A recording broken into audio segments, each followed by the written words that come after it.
नमस्कार विद्यार्थी मित्रांनो, कसे आहात? मजेत आहात?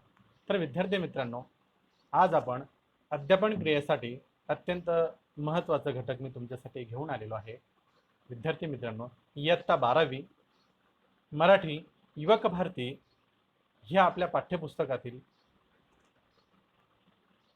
7व्या क्रमांकाची जी काही कविता आहे, विंचू चावला, या कवितेला मी आज या ठिकाणी तुमच्यासमोर सादर करण्यासाठी आलेलो आहे. विद्यार्थी मित्रांनो, आज अध्यापनाचा जो काही घटक आहे तो म्हणजेच विंचू चावला. विंचू चावला हे काव्याचं स्वरूप प्राप्त झालेलं आहे विद्यार्थी मित्रांनो, पण हे समाज प्रबोधनासाठी चालवलेला एक अत्यंत उत्तम असा प्रभावी मार्ग म्हणजे भारुड आहे. भारुड संत एकनाथ महाराज, संत श्रेष्ठ श्री एकनाथ महाराज यांचा आपण परिचय तर करून घेणारच आहोत. पण या विंचू चावला, विंचू म्हणजे एक त्या ठिकाणी अत्यंत वेदना देणारा, त्या ठिकाणी सरपटणारा त्या ठिकाणी प्राणी म्हटलं तरी काय हरकत नाही. विंचू, इंगळी या अशा पद्धतीची जे काही त्या ठिकाणी तिची नावं आहेत, खूप आपल्याला त्या ठिकाणी वेदना होतात ज्यावेळेस विंचू चावतो. पण ह्या ठिकाणी जो विंचू आहे विद्यार्थी मित्रांनो, तो विंचू अगदी वेगळा आहे. संत एकनाथ महाराजांनी विंचूचं एक प्रतीक वापरलेलं आहे त्यांच्या ह्या भारुडामध्ये. समाजाला प्रबोधन करण्यासाठी, समाजातील आळशी लोकांना त्या ठिकाणी जागृत करण्यासाठी हे जे काही भारुड आहे ते लिहिलेलं आहे. अनेक प्रकारच्या भारुडांची रचना ह्या ठिकाणी झालेली आहे. तत्पूर्वी विंचू चावला आपल्या ह्या जे काही पाठ्यपुस्तकामध्ये 7व्या क्रमांकाची जी काही कविता लावलेली आहे ती अत्यंत सुंदर आणि अत्यंत खूप काही शिकण्यासारखं त्या ठिकाणी संत वाङ्मयातील एक सुंदर भारुड आहे. तर विद्यार्थी मित्रांनो, समग्र संत वाङ्मयांमध्ये म्हणजे संत परंपरेमध्ये आणि वारकरी संप्रदायामधील अत्यंत श्रेष्ठ आणि उच्च प्रतीचे असे हे आपले महान संत होऊन गेलेत श्री एकनाथ महाराज. एकनाथ महाराजांनीच भारुडाची निर्मिती केली. विद्यार्थी मित्र, भारुडाची निर्मिती म्हणजेच काय? करमणूक करणं, लोकांना त्या ठिकाणी प्रबोधन करणं, मार्गदर्शन करणं, त्यातून त्या ठिकाणी लोकांना टोमणे मारणे, अशा पद्धतीची या भारुडाची रचना व्हायची. गोंधळ, रात्रीच्या वेळेस गोंधळ व्हायच्या, आईच्या त्या ठिकाणी मंदिरासमोर, मातेच्या मंदिरासमोर ज्यावेळेस गोंधळ व्हायचा त्यावेळेस भारुडाची निर्मिती व्हायची. भारुड त्या ठिकाणी बोलले जायचे. अशा पद्धतीने भारुडाची निर्मिती व्हायची. तर विद्यार्थी मित्रांनो, विंचू चावला हे जे काही आपल्या इयत्ता 12वीच्या वर्गामध्ये 7व्या क्रमांकाची जी काही कविता लावलेली आहे त्या कवितेकडे आपण आता जाणार आहोत. तर विद्यार्थी मित्रांनो, तत्पूर्वी आपण विंचू चावला हे जे काही भारुड आहे, हे भारुडाची ज्या संताने त्या ठिकाणी त्या भारुडाची निर्मिती केली, ती का केली, कशासाठी केली, आणि ते संत श्रेष्ठ श्री एकनाथ महाराज आहे त्यांचा अगोदर आपण अल्पसा असा परिचय करून घेऊयात. नंतर आपण पुढच्या भागाकडे जाणार आहोत. बघा विद्यार्थी मित्रांनो, विंचू चावला भारुड अत्यंत खूप सुंदर, मनाला छेदून जाणार आहे. ज्याला याचा त्या ठिकाणी अर्थ कळला, मी अर्थ सहज तुम्हाला त्या ठिकाणी सांगेल, तुम्ही काही चिंता करू नका. तत्पूर्वी संत श्रेष्ठ श्री एकनाथ महाराज यांचा आपण आज परिचय करून घेणार आहोत. विद्यार्थी मित्रांनो, संत एकनाथ महाराज सर्वसाधारणपणे नाथ म्हणून ओळखले जाणारे संत एकनाथ महाराज, त्यांचा त्या ठिकाणी प्रारंभ जो झाला म्हणजे 1533 ते 1599 हा त्यांचा कालखंड आहे. त्यांनी जे काही भारुडं लिहिलीत, कीर्तनं लिहिलीत, आख्यायिका लिहिलीत, आख्यानं लिहिलीत, हे सर्व त्यांचं त्या ठिकाणी हे जे काही कालखंड आहे तो अशा पद्धतीचा कालखंड आहे. हे महाराष्ट्रातील वारकरी संप्रदायातील एक महान संत होते. त्यांचा जन्म इसवी सन 1533 मध्ये पैठण येथे झाला. संत भानुदास हे संत एकनाथांचे पणजोबा होते. ते सूर्याची उपासना करीत असत. सूर्य देवता जे आहेत त्याची त्या ठिकाणी ते उपासना करत असत.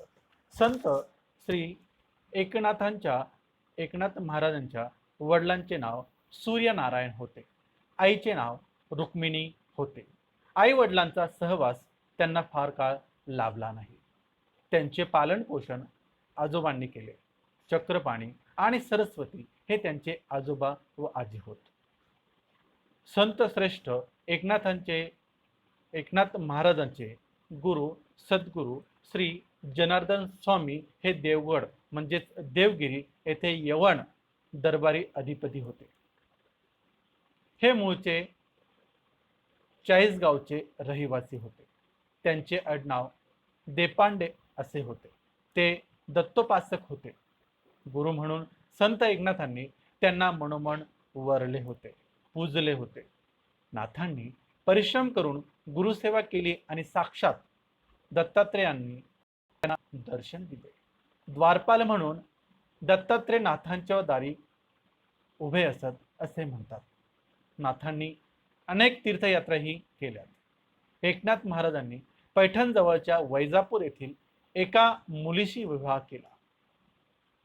एकनाथ महाराज आणि गिरिजाबाई यांना गोदावरी व गंगा या दोन मुलीही झाल्या. दोन मुली व हरी नावाचा एक मुलगा झाला.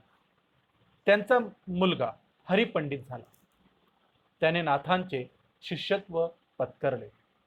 एकनाथांनी समाधी घेतल्यानंतर हरिपंडितांनी नाथांच्या एकनाथ महाराजांच्या पादुका दरवर्षी आषाढी वारीसाठी पंढरपुरास नेण्यास सुरुवात केली. कवी मुक्तेश्वर हे नाथांचे मुलीकडून नातू होते. त्यांचे नातू म्हणजे मुलीचा त्या ठिकाणी मुलगा असं म्हणून त्यांच्याकडून ते नातू होत. संत ज्ञानेश्वरानंतर सुमारे 250 वर्षांनी एकनाथांचा जन्म झाला.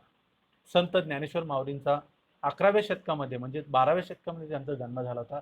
त्यांचा 15व्या शतकामध्ये जन्म झाला. विद्यार्थी मित्र, म्हणजे जवळजवळ 250 वर्षांचा कालखंडानंतर संत एकनाथ महाराजांचा जन्म होतो. बघा किती मोठी आख्यायिका आहे आणि त्यांना साक्षात्कार होतो. बये दार उघड असे म्हणत नाथांनी जी काही अभंग रचना केली त्या अभंग रचनेपासून त्यांनी सुरुवात केली. बये दार उघड, खूप सुंदर त्या ठिकाणी अभंगाची रचना त्यांनी केली. त्यांनी भारूड, वेगळ्या पद्धतीचे गोंधळ,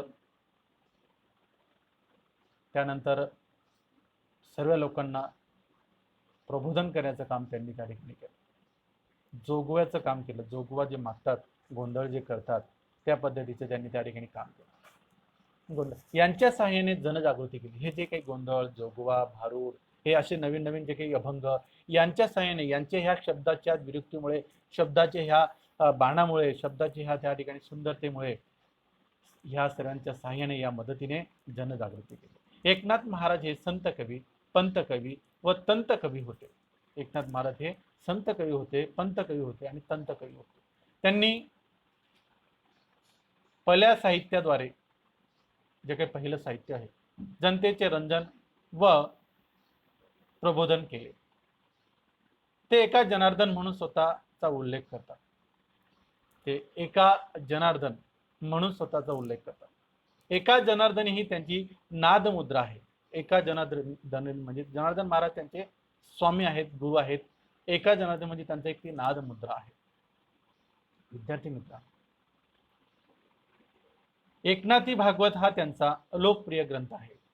ही एकादश स्कंदावरील टीका आहे. ही एकादश स्कंदावरील टीका आहे. मुळात एकूण 1367 श्लोक आहेत, परंतु त्यावर भाष्य म्हणून 18,810 ओव्या संत एकनाथ महाराजांनी लिहिल्या आहेत. व्यासांनी रचलेले मूळ भागवत 12 स्कंदांचे आहे.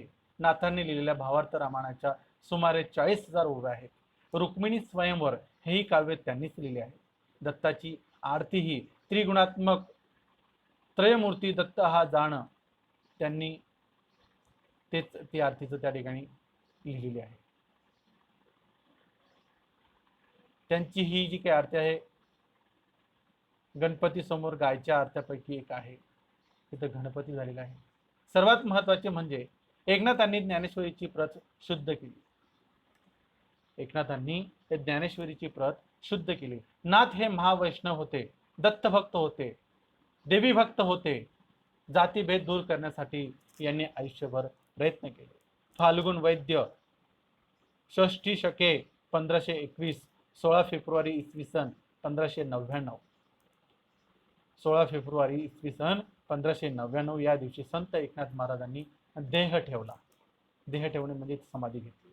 फाल्गुन वैद्य षष्ठी हा दिवस त्या ठिकाणी एकनाथ महाराजांचं त्या ठिकाणी देह म्हणून ओळखला जातो, म्हणजे देह ठेवण्याची समाधी म्हणून त्या ठिकाणी ओळखला जातो. विद्यार्थी मित्र, अशा पद्धतीने एकनाथ महाराजांचं जे काही त्या ठिकाणी ओळख आहे, एकनाथ महाराजांची जे काही त्या ठिकाणी परिचय आहे, म्हणजे ज्ञानेश्वरी प्रत शुद्ध करून त्यांनी आणली होती. ज्ञानेश्वर महाराजांचा आणि त्यांचा कालखंड 250 वर्षांचा आहे. 250 वर्षानंतर त्यांचा म्हणजे एकमेकांना ते कधीच प्रत्यक्षात भेटलेले नाहीत विद्यार्थ्यांना. फक्त त्यांची त्या ठिकाणी आख्यायिका वाचली आणि ज्ञानेश्वर महाराज यांच्या स्वप्नात आले होते आणि त्यांनी सांगितलं होतं, ज्ञानेश्वर महाराज सांगायचे की माझी जे काही ज्ञानेश्वरी लिहिली आहे ती समाधीस्थळी आहे, ती वरती काढून शुद्ध कर आणि लोकांना त्या ठिकाणी सांग. प्रबोधनाचं कार्य केलं. प्रबोधन म्हणजे मार्गदर्शनाचं कार्य संत एकनाथ महाराजांनी केलं. तर संत एकनाथ महाराज यांचा जो काही परिचय आहे विद्यार्थी मित्रांनो अल्पसा मी तुमच्या समोर करून दिलेला आहे. तर पुढच्या पानाकडे जाऊयात आपण. खूप सुंदरतेने त्यांनी या ठिकाणी भरभरून आपल्या ह्या पाठ्यपुस्तकात जी काही 7व्या क्रमांकाची कविता लावलेली आहे, भारूड आहे ते अत्यंत सुंदर भारूड आहे विद्यार्थी मित्रांनो. विंचू चावला श्रेष्ठ संत कवी संत एकनाथ महाराज यांचा आपण परिचय करून घेतलेला आहे. पण आपल्या पाठ्यपुस्तकामध्ये जे काही त्या ठिकाणी प्रस्तावना लावलेली आहे त्याची त्या ठिकाणी ओळख आपण करून घेणार आहोत. श्रेष्ठ संत कवी संत एकनाथ महाराज यांनी चतुश्लोकी भागवत हा पहिला ग्रंथ लिहिला किंवा रचला. रुक्मिणी स्वयंवर हे आख्यान काव्य लिहिले. ज्ञानेश्वरी या ग्रंथाची पाठशुद्ध प्रत तयार केली. वारकरी संप्रदायाचे तत्वज्ञान आणि आचारधर्म यांचा मानवतावादी भूमिकेतून सातत्याने प्रसार केला. जोहार, गवळणी, आरत्या, अभंग, भारुडे यासारख्या काव्यरचनेतून लोकशिक्षणाचे कार्य प्रभावीपणे त्यांनी केले. जातीपातीचा भेद न मानता सर्वसामान्यांना आपल्या कार्यात सामावून घेतले. भारुड हा काव्य प्रकार संत श्रेष्ठ ज्ञानेश्वर महाराज यांनी प्रथम आपल्या महाराष्ट्र भूमीवर आणला. संत एकनाथ महाराज यांनी तो विशेष लोकप्रिय केला. प्रथमतः विद्यार्थी मित्रांनो हा जो काही त्या ठिकाणी भारुडाचा कार्यक्रम आहे संत ज्ञानेश्वर महाराजांनी सुरुवात केली होती, पण लोकांपर्यंत पोहोचवण्याचं जर खरं काम केलं असेल तर संत एकनाथ महाराजांनी केलं. लोकप्रिय केला, लोकांना आवडण्यासारखं त्या ठिकाणी त्यांनी ते नाट्यमय स्वरूपात जे काही भारुड होते त्यांनी ते सादर केले. त्यांनी अतिशय सुगम व चटकन आकर्षित करून घेतील अशी भारुडे रचली. त्यामुळे भारुड म्हटले की एकनाथ महाराज असा ठसा जनमानसात उमटला आहे. भारुड हे आध्यात्मिक रूपक आहे. सर्वसामान्य जनतेला परमार्थिक नीतीची शिकवण द्यावी हा जो काही त्यामागील उद्देश आहे तो प्रमुख उद्देश असतो. संत एकनाथ महाराज यांनी त्यांच्या भारुडातून संसारिकांना परिचित अशा रूपकांचा वापर करून शिकवण दिली. एकनाथी भारुडांची रचना विलक्षण, नाट्यपूर्ण आणि चटकन पकड घेणारी आहे. संत एकनाथ महाराज यांनी जवळपास 300 भारुडे रचली आहेत. त्यांची काही भारुडे हिंदीतही आहेत. विद्यार्थी मित्रांनो नाट्य स्वरूप लोकांना प्रबोधन करणं, जनजागृती करणं, लोकांना आकर्षित करणं, लोकांविषयी त्या ठिकाणी जे काही त्यांच्यातील गुण आहेत, तमगुण असतील, काही त्या ठिकाणी वेगळे सत्वगुण असतील, जे काम क्रोध रूपी गुण असतील, ते त्यांचा विकार त्यांच्या अंगात कसा शिरलेला आहे ते त्यांनी या भारुडाच्या स्वरूपात लोकांपर्यंत पोहोचवलेलं आहे. पुढे जाऊया. विंचू चावला हे जे काही भारुड आहे या भारुडाची प्रस्तावना थोडक्यात आपण ह्या ठिकाणी पाहणार आहोत. विंचू चावला हे संत एकनाथ महाराज यांचे सुप्रसिद्ध आणि नाट्यमय भारुड आहे. नाट्याच्या स्वरूपात सादर करता येतं विद्यार्थी मित्रांनो. याच्यातले जे बोल आहेत हे अत्यंत सुंदर असं नाट्यामध्ये त्या ठिकाणी सादर करता येतं. मी तुम्हाला एक त्या ठिकाणी एक नाट्य स्वरूपात एक गाणं विंचू चावला याच्यावरून मी जे काही गाणं आहे सादर झालेले मी तुम्हाला त्या ठिकाणी दाखवणार आहे. व्हिडिओच्या शेवटी दाखवेल. या भारुडातील विंचू हे काम आणि क्रोध या विकारांचे प्रतीक आहे. विद्यार्थी मित्रांनो या भारुडामध्ये काम क्रोध रूपी विंचू चावला. विंचू हे प्रतीक आहे, खरा विंचू नाही. पण विंचू चावल्यानंतर जे काही आपल्याला त्या ठिकाणी अंगाला दाह होते, अंगाला त्या ठिकाणी खूप वेदना होतात, त्या पद्धतीचं त्या ठिकाणी काम क्रोध रूपी विंचू हा चावलेला आहे. काम म्हणजे इच्छा आणि क्रोध म्हणजे राग, संताप, अनिर्बंध, इच्छा आणि क्रोध यामुळे माणसाचे जीवन दूषित होते. काम क्रोधाची बाधा झाली की माणूस विंचू चावल्याप्रमाणे बेताल वागू लागतो. विंचवाच्या चावण्यामुळे माणसाच्या शरीरात विष भिनून त्याला असह्य वेदना होतात. तसे काम आणि क्रोधाच्या बाधेमुळे सुद्धा मानवी जीवन अविचारी होते. त्यावर उपाय म्हणजे कामक्रोधांनी बाधित झाल्यावर सत्वगुणांचा आश्रय घ्यावा. सत्वगुण, सत्व तामस गुण म्हणतात त्याला, सत्याचा मार्ग स्वीकारावा. संत एकनाथ महाराज यांनी आपल्या भारुडामधून अंधश्रद्धेवर कोरडे ओढले आहे. अंधश्रद्धा जी आहे त्याच्यावर कोरडे त्यांनी म्हणजेच ओढलेलं आहे. इथे ह्या ठिकाणी सुद्धा अंगारे धुपारे या अंधश्रद्धेवर प्रहार केलेला आहे. अंधश्रद्धेचा त्या ठिकाणी प्रहार करणारे संत श्रेष्ठ मुनी एकनाथ महाराजांनी ते कधी 15व्या शतकामध्येच त्यांनी सुरुवात केली होती. अंगाराच लावायचा असेल तर तो सत्वगुणांचा लावा, म्हणजे सद्गुणांचा अंगीकार करा.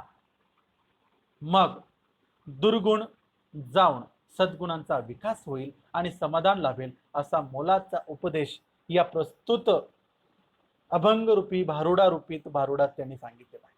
संत एकनाथ महाराज यांनी या भारुडातून त्यांनी व्यक्त करून दिलेला आहे. विद्यार्थी मित्र, खूप सुंदर भारुड आहे. काम क्रोध रूपी विंचू चावला ह्या भारुडाला आपण आज सुरुवात करणार आहोत.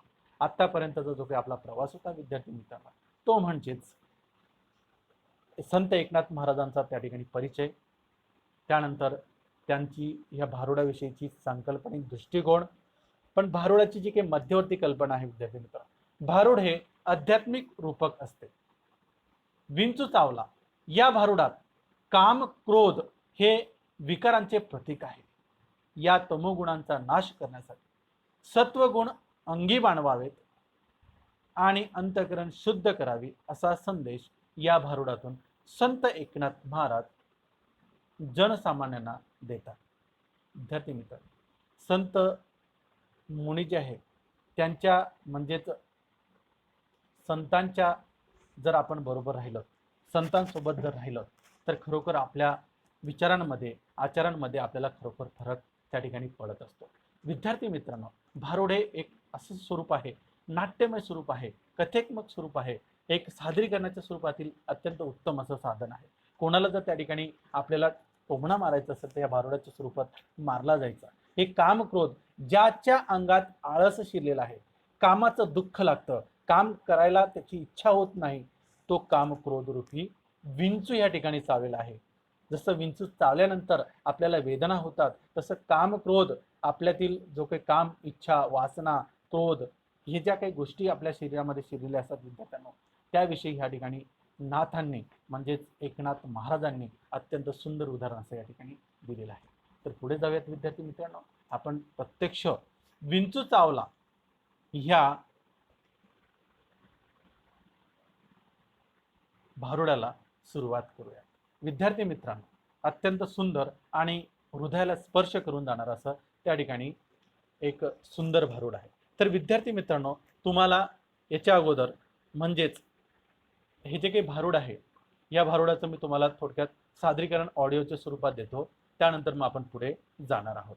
तत्पूर्वी विद्यार्थी मित्रांनो, भारुड सुंदर भारुड आहे, तर ते सुरुवात करतो सादरीकरणाच्या स्वरूपात.